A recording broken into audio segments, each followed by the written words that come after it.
Hello friends, welcome back to our channel. எல்லாரும் எப்படி இருக்கீங்க? நான் லாங் வீடியோ போட்டே ஒரு 4 மாசம் போல ஆயிட்டு. அடிக்கடி வர கமெண்ட்ஸ்ல ஒண்ணு ஏன் லாங் வீடியோவே போட மாட்டேங்கிறீங்க? என்னதான் ஆச்சுன்றது தான். எனக்கு கொஞ்சம் ரெஸ்ட் தேவைப்பட்டது. அதனால தான் இவ்வளோ நாள் லாங் வீடியோ நான் எதுவும் போடல. இனிமேல் என்னால முடிஞ்ச அளவுக்கு நான் ரெகுலரா லாங் வீடியோஸ் எல்லாம் போட ட்ரை பண்றேன். இன்னைக்கு விளாக் வந்து இந்த சாட்டர்டே அன்னைக்கு எடுத்திருந்த ஒரு ஃபுல் டே ரொட்டீன் தான் ஷேர் பண்ணியிருக்கேன். அன்னைக்கு நான் காலையிலேயே மதியம் லஞ்சும் சேர்த்து சமைச்சுட்டேன். ஏன்னா பாப்பாக்கு ஸ்கூல் இருந்தது. அவ காலையிலேயே ஸ்கூல் கிளம்பிட்டா ஈவினிங் 4:30க்கு தான் வருவா. கிச்சன்ல பெருசா வேலை எதுவும் இல்ல. வீட்டுக்குள்ள வச்சுருக்க இந்த இன்டோர் பிளான்ட்ஸ்க்கெல்லாம் மட்டும் கொஞ்சம் தண்ணி எல்லாம் ஸ்ப்ரே பண்ணி விட்டுட்டேன். நான் எங்களோட இந்த வருஷம் வெட்டிங் அனிவர்சரி அன்னைக்கு பேங்கிள் ஒண்ணு வாங்கியிருந்தேன்னு ஷார்ட்ஸ் வீடியோ போட்டிருந்தேன். அந்த வீடியோல நெறைய கமெண்ட்ஸ் வந்தது. அந்த பேங்கிள் எத்தன சவரன், அப்புறமா மாடல் காமிங்க. அது கிளியராவே வீடியோல தெரியலன்னு சொல்லி கேட்டிருந்தீங்க. இதுதான் புதுசா வாங்குன அந்த பேங்கிள். இதோட வெயிட் 2 சவரன். ஆனா ஒரு சில கமெண்ட்ஸ் எல்லாம் பார்த்திருந்தேன். "அக்கா இது பழைய மாடல் பேங்கிள் ஏன் இது வாங்கியிருக்கீங்க? இப்போ உள்ள புது மாடல்லாம் ட்ரை பண்ணலாமேன்னு" சொல்லியிருந்தாங்க. புது மாடல் வாங்கணும்னு ஆசை தான். ஆனா இப்போ கோல்ட் ரேட் ரொம்ப அதிகமாயிட்டு அது போக நாங்க இந்த வளையல் வந்து ஸ்கீம் போட்டு வாங்கல. இதே இது கோல்ட் ஸ்கீம் போட்டு அதுல வாங்கியிருந்தோம்னா 18% வரைக்கும் நமக்கு வேஸ்டேஜ் இருக்காது. அப்போ கோல்டுக்கான ரேட் மட்டும் தான் நம்ம குடுத்து வாங்குற மாரி இருக்கும். அது ஓகே. ஆனா இப்போ வேஸ்டேஜும் அதிகமா பே பண்ற மாரி இருந்தது. அதுவும் எனக்கு ஃபர்ஸ்ட்டு புடிச்சது இந்த பேங்கிள் தான். இதுதான் வாங்கலான்னு இருந்தேன். ஆனா இந்த பேங்கிள்க்கு வேஸ்டேஜ் மட்டும் ரூ. 65,000 குடுக்கணும்னு சொன்னாங்க. அதுவும் நம்ம கஷ்டப்பட்டு சேர்த்து வச்சிருக்க காச இந்த மாடலுக்காக இவ்ளோ செலவு பண்ணணுமான்னு யோசிச்சு தான் வேஸ்டேஜ் கம்மியா இருக்கிற மாதிரி பேங்கிள்ஸா நான் பார்த்தேன். கோல்டு நாங்க வாங்குறதுக்கான ஒரு மெயின் ரீசன் வந்து அது ஒரு பெரிய சேவிங்ஸா பார்க்குறோம். ஏதாவது ஒரு கஷ்டமான நேரத்துல அது கண்டிப்பா ஹெல்ப்ஃபுல்லா இருக்கும் தான். நான் அதனால பழைய மாடல், புது மாடல் பத்தி யோசிக்கல. எப்பவாவது ஸ்கீம் போடுச்சுல, நல்ல புது மாடலா கூட வாங்கிக்கலாம் வேஸ்டேஜ் இல்லாமயே அப்படின்னு விட்டுட்டேன். நாங்க ஜனவரி 19த் அன்னைக்கு தான் இந்த பேங்கிள் வாங்கியிருந்தோம். அன்னைக்கு 1 கிராமோட ரேட் வந்து 22 கேரட் கோல்டோட ரேட் ரூ. 13,405 அந்த ரேஞ்ச்ல இருந்தது.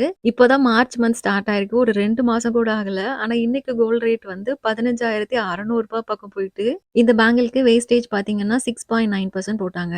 இந்த பேங்கிள்க்கே ஃபர்ஸ்ட்டு வந்து 8.4 தான் வேஸ்டேஜ் சொன்னாங்க. அப்படியே என் ஹஸ்பண்ட் பேசி, பேசி ஃபைனலா வந்து 6.9க்கு முடிச்சாச்சு.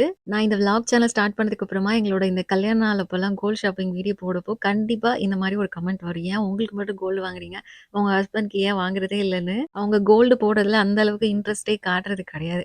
அதனால தான் எனக்கு வாங்கி குடுத்துடுறாங்க. இன்னைக்கு ஹேர் வாஷ் பண்ணலான்னு இருந்தேன். எனக்கு முன்னாடியெல்லாம் ரொம்ப அதிகமா டாண்ட்ரஃப்லாம் இல்ல.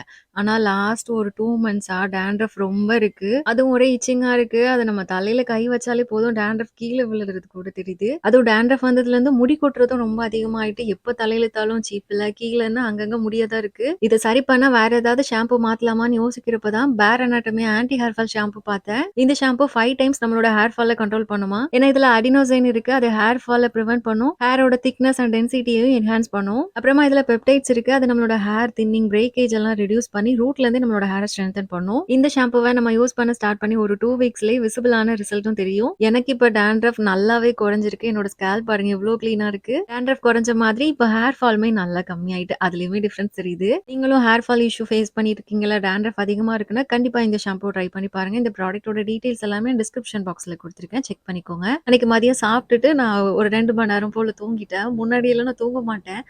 வெயிட் அதிகமா எனக்கு போட்டுட்டே இருக்கிற மாரி இருந்ததுன்னு, தூக்கத்த கம்ப்ளீட்டா அந்த மதிய டைம்ல ஸ்டாப் பண்ணியிருந்தேன். ஆனா, இப்ப வந்து என்னால கண்ட்ரோலே பண்ண முடியறதில்ல. அதனால ஒரு 2 மணி நேரம் போல நல்லா தூங்கி எந்திரிச்சிருது. நான் தூங்கி எந்திரிக்கிற டைமும், பாப்பா ஸ்கூல்லேருந்து வர டைமும் கரெக்ட்டா தான் இருக்கும். அவளுக்கு ஸ்நாக்ஸ் என்ன பண்ணணும்னு அன்னைக்கு எனக்கு யோசிக்கிற வேலை எதுவும் இல்ல. ஏன்னா, என் அம்மா அப்பதான் கால் பண்ணியிருந்தாங்க. வீட்டுக்கு அக்கா பசங்கலாம் வந்திருக்காங்க. நீ பாப்பாவையும் இங்க விடு. அவ அவங்க கூட சேர்ந்து விளையாடிட்டு இருப்பான்னு. அதனால நானும் என் ஹஸ்பண்ட் கிட்ட உடனே கால் பண்ணி சொல்லிட்டேன். அவங்க ஸ்கூல் முடிஞ்சதும் பாப்பாவ அவங்க ஆச்சி வீட்ல போய் விட்டுட்டு வந்துட்டாங்க. குட்டீஸ் கூடலாம் சேர்ந்தா நல்லா ஜாலியா விளையாண்டுட்டு இருப்பா. நான் இப்போ பாப்பா மதியம் ஸ்கூலுக்கு லஞ்ச் எடுத்துட்டு போறா. நான் ஃபர்ஸ்ட் டைம் குடுத்து விட போறேன்னு விளாக்ல வந்து சொல்லியிருந்தேன். நெறைய பேர் வந்து கேட்டிருந்தீங்க, பாப்பா ஒழுங்கா சாப்பிடுறாளான்னு. ஃபர்ஸ்ட்டு கொஞ்ச நாள் ரெகுலரா தயிர் சாப்பாடு, இல்ல ரசம் சாதம் இதுதான் எடுத்துட்டு போயிருந்தா. மத்தபடி குழம்பு, இல்ல காய்கறி போட்டு அந்த பொரியல்லாம் பண்ணி குடுத்தா அவளுக்கு பிடிக்கிறதே இல்ல. நான் வச்சு குடுத்து விட்டாலும் ரிட்டர்ன் அப்படியே கொண்டு வந்துருவா. எவ்வளோ நாளைக்கு இப்படி இருப்பான்னு தெரியலன்னு யோசிச்சுட்டு இருந்தா. நான் ஒரு 2 வாரத்துக்கு அப்புறமா அவளே வந்து, "அம்மா எனக்கு ரெட் ரைஸ், கிரீன் ரைஸ்லாம் என் ஃப்ரெண்ட்ஸ் கொண்டு வருவாங்க. அந்த மாரி நீயும் செஞ்சு குடுமான்னு" கேட்க ஆரம்பிச்சுட்டா. அதனால இப்போ அப்பப்போ பீட்ரூட் கூட்டு, அப்புறமா கீரை ஒரு நாள் போட்டு, இது மாரி கொஞ்சம் குடுக்க ஆரம்பிச்சுட்டேன். அவளுக்கும் ஓகே தான். என்ன ரொம்ப புடிச்ச சாப்பாடுனா, டிஃபன் பாக்ஸ் ஃபுல்லா காலியாயிரும். இதே இது இந்த காய்கறி எல்லாம் கொஞ்சம் போட்டு குடுத்தோம்னா, கொஞ்சமா காலியாகும் அவ்வளோதான். பாப்பாவோட லஞ்ச் பாக்ஸு, ஸ்நாக்ஸ் பாக்ஸு, அந்த வாட்டர் பாட்டிலு இது எல்லாத்தையும் வந்து ஈவினிங்கே வாஷ் பண்ணி வச்சுட்டேன். ஏன்னா, எக்ஸ்ட்ராவா வேற பாக்ஸ் கிடையாது. இதுதான் வந்து அவளோட அந்த பேக்ல கரெக்ட்டா இருக்கனால, ஸ்கூல் போயிட்டு வந்ததும் வாஷ் பண்ணி வச்சா தான் அடுத்த நாள் காலையில எடுத்து குடுக்குறதுக்கு கரெக்ட்டா இருக்கு. நான் மதியம் சாப்பிட்டதுக்கு அப்புறமா கிச்சன் பக்கமே வரலன்றதுனால இளநீ உடைச்சு குடிச்ச அந்த பாத்திரம், அது இதுன்னு நெறைய வாஷ் பண்ண வேண்டிய பொருளெல்லாம் இருந்தது. எல்லாத்தையும் எடுத்து போட்டு கிளீன் பண்ணி வச்சுட்டேன். அன்னைக்கு காலையில என் ஹஸ்பண்ட் வந்து எங்களோட இடத்துக்கு ஒரு வேலையா போயிருந்தாங்க. அப்ப பக்கத்து இடத்துல அவங்க எங்க சொந்தக்காரங்க தான். அவங்க இடத்துல வந்து பனங்கிழங்கு போட்டிருந்தாங்க. இப்ப பனங்கிழங்கு சீசன் ஆல்மோஸ்ட் முடிய போது. அந்த பொங்கல் டைம்ல தான் நல்லா கிடைக்கும். அவங்க கொஞ்சமா கிழங்கு இருந்ததுன்னா, அத புடுங்கிட்டு வந்திருப்பாங்க போல. எங்களுக்கும் கொஞ்சமா குடுத்து விட்டுருந்தாங்க. கிழங்கு நம்ம புடுங்குனதும் இப்படி தோலோட இருக்குச்சுல, அத வெளியில வச்சுட்டா ஒரு 2 நாள் வரைக்கும் நல்லா தான் இருக்கும். அதுக்கப்புறமா வைக்கக்கூடாது.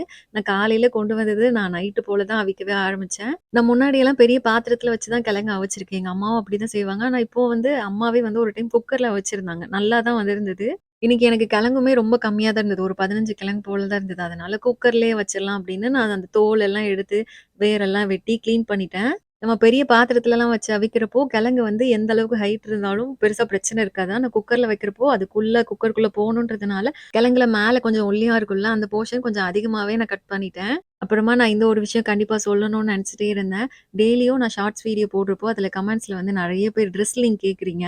நான் போடுற எல்லா வீடியோலயும் அந்த டிஸ்கிரிப்ஷன் பாக்ஸ்ல அந்த ட்ரெஸ்ஸு நான் எங்க இருந்து வாங்கியிருந்தேன்னு மென்ஷன் பண்ணிப்பேன். இப்ப ஏதாவது ஒரு Instagram பேஜ்லேருந்து வாங்கியிருக்கேன்னா, அவங்களோட பேஜ் நேம் வந்து நான் மென்ஷன் பண்ணியிருப்பேன். ஆனா, அந்த ட்ரெஸ்ஸுக்குன்னு அவங்க கிட்ட லிங்க் எல்லாம் எதுவுமே இருக்காது. அவங்க பேஜோட லிங்க் எடுத்து போட்டாலும், அது டிஸ்கிரிப்ஷன்லயோ, இல்ல உங்களுக்கு நான் கமெண்ட்ல வந்து சென்ட் பண்ணாலும் அந்த லிங்க் ஒர்க் ஆகாது. நெறைய டைம் வந்து நான் நெறைய பேருக்கு ரிப்ளை பண்றேன். ஆனா வந்து, நீங்க ஏன் அனுப்பவே மாட்டேங்கிறீங்கன்னு என் மேல கோவப்படுறாங்க. இதே இது ஆன்லைன்ல நான் Flipkart இந்த மாரி வெப்சைட்ல வந்து வாங்கியிருந்தேன்னா, லிங்க் வந்து டேக் பண்ணியிருப்பேன். நீங்க அத வந்து கிளிக் பண்ணீங்கன்னா, டைரக்ட்டா அந்த வெப்சைட்குள்ளேயே உங்களுக்கு வந்து போயிரும். மத்தபடி இந்த மாரி Instagram பேஜ்ல வாங்குற லிங்க்க எடுத்து நான் உங்களுக்கு அனுப்புனாலும் அந்த லிங்க் ஒர்க் ஆகாது.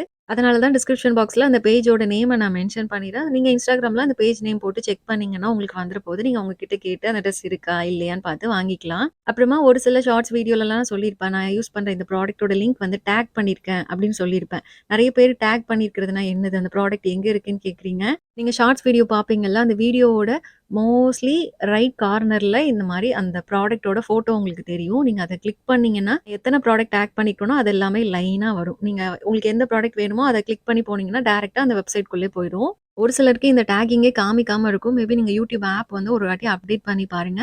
இந்த மாரி ரைட் கார்னர்ல தான் காமிக்கணும்னு இல்ல. ஒரு சில நேரம் கீழ காமிக்கும். இந்த மாரி வீடியோல ஏதோ ஒரு கார்னர்ல அந்த ப்ராடக்ட்டோட ஃபோட்டோ வந்து இந்த மாரி குட்டியா ஸ்கொயர் ஷேப்ல தெரியும். இப்படி டேக் பண்றது மூலமா மட்டும் தான் YouTube ஷார்ட்ஸ்ல லிங்க் ஒர்க் ஆகும். அப்புறமா டிஸ்கிரிப்ஷன் பாக்ஸ் எங்க இருக்குன்னு பார்த்தீங்கன்னா, ஷார்ட்ஸ் வீடியோல ரைட் கார்னர்ல இப்படி ஒரு 3 டாட் பட்டன் இருக்கும். அத வந்து கிளிக் பண்ணீங்கன்னா, டிஸ்கிரிப்ஷன் பாக்ஸ் ஓப்பன் ஆயிரும். இதுல நான் அந்த பொருள் எங்கேருந்து வாங்கினேன்றத நான் மென்ஷன் பண்ணியிருப்பேன். நெறைய பேர் இந்த டேக், டிஸ்கிரிப்ஷன் எங்க இருக்குன்னு சொல்லி தான் கேட்டுட்டே இருந்தீங்க. அவங்களுக்காக தான் இது கிளியரா மென்ஷன் பண்ணியிருக்கேன். கிழங்கு தோல் எல்லாம் கிளீன் பண்ணி அழகா எடுத்துட்டேன். குக்கருக்குள்ள வைக்கிறப்போ நான் ஆல்ரெடி கட் பண்ணதே ஏதோ ஒரு ஜான் கூட இல்ல. அந்த அளவுக்கு தான் கட் பண்ணியிருந்தேன். ஆனா குக்கருக்குள்ள வச்சு பார்க்குறப்போ, பாதி கிழங்கெல்லாம் வந்து கொஞ்சம் இடிக்கிற மாரி தான் இருந்தது. அப்புறம் திருப்பியும் கொஞ்சம் டாப்ல கட் பண்ணேன். அம்மா சொல்லியிருந்தாங்க, 5 விசில் மீடியம் ஹீட்ல வச்சு வச்சுரு. அப்படின்னா நல்லா கிழங்கு வெந்துருதுன்னாங்க. கிழங்கு முங்குற அளவுக்கு தண்ணி ஊத்திட்டாலே போதும். பெருசா அளவெல்லாம் எதுவும் கிடையாது. ஒரு சிலர் கிழங்க அவிக்கச்சல வெறும் உப்பு மட்டும் போட்டு வைப்பாங்க. ஒரு சிலர் உப்பு, மஞ்சள் போடுவாங்க. எங்க வீட்ல ரெகுலராவே பூண்டு போட்டு செய்வாங்க. அது அந்த ஃப்ளேவர் கொஞ்சம் நல்லாருக்கும் சாப்பிடச்சல. நான் அதனால கொஞ்சம் பூண்டு தோலோட அப்படியே இடிச்சு தான் சேர்த்துருக்கேன். நான் இங்க கிழங்கு வச்சிருந்த டைம்ல என் ஹஸ்பண்ட் வெளியில போயிருந்தாங்க. வர்றப்போ பார்த்தா ஸ்நாக்ஸ் எல்லாம் வாங்கிட்டு வந்திருந்தாங்க. அதுலயும் எனக்கு ரொம்ப புடிச்ச கருப்பட்டி ஏடிப்பொடி முட்டாய் இருந்தது. இது எங்க வீட்டு பக்கத்துல இருக்கிற பேக்கரியில கிடைக்கும். மெயினா புதன்கிழமை, சனிக்கிழமை இந்த 2 நாள் மட்டும் தான் இந்த கருப்பட்டி முட்டாய் செய்வாங்க. அதனால கண்டிப்பா வாரத்துல 1 நாள் போய் வாங்கிறது. இன்னைக்கு நான் சொல்லவே இல்ல. அவங்களே வாங்கிட்டு வந்திருந்தாங்க. கூடவே கொரியன் சீஸ் பன் 2 அப்புறமா கொஞ்சம் கார சேவ வாங்கியிருந்தேன். எனக்கு இந்த சீஸ் பன் அவ்வளவா புடிக்காது. நான் இனிப்பிடி முட்டாய் மட்டும் சாப்பிட்டேன்.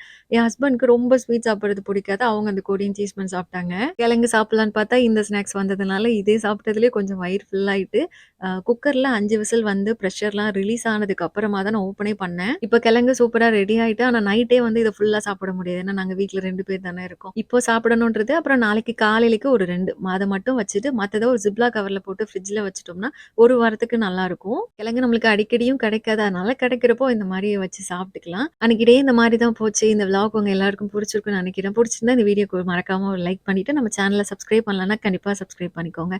நெக்ஸ்ட் இன்னொரு விளாக்ல பார்க்கலாம். பாய்.